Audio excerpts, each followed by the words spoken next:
there were only 60 to 100 white rhino left on our entire planet, on Earth. They were all found in northeastern South Africa in a place called Umfolozi Game Reserve and Mkuzi Game Reserve. And then there was a tiny relict population of northern white rhino up in North Africa. So there are about 22,000 rhino in Africa today, black and white rhino, and all those white rhino, all the remaining 18,000 today, come from those original 60 to 100 white rhino that were left at the turn of the 20th century. So we are now seeing one of the largest mammals in the world that was perilously close to extinction. We're talking 60 to 100 animals left.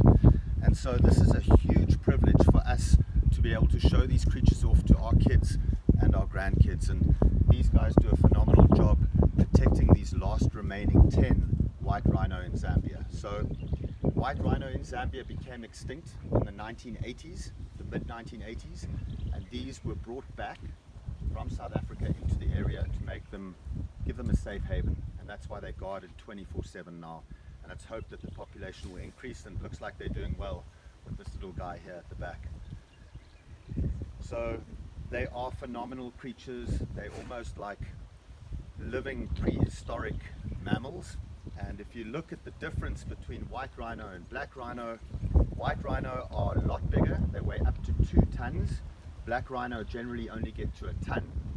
And the biggest difference is actually in their mouth and the neck. So you'll notice they've got very long necks, very long heads, and a square shaped lip.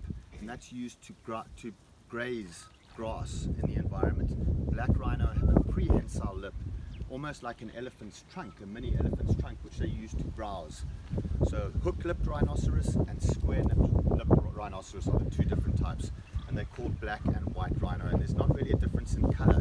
The white comes from a corruption of the Dutch word veit, which means wide-lipped. And the early colonists came to South Africa and they thought, oh, veit means white. So they called these white rhinos, they're actually wide-lipped or square-lipped rhinoceros. And they call the others black rhinos, where they're actually hook-lipped rhinoceros, different species. And look, these ones are going off to join the other 3 over there. Should we change the spot? Yeah.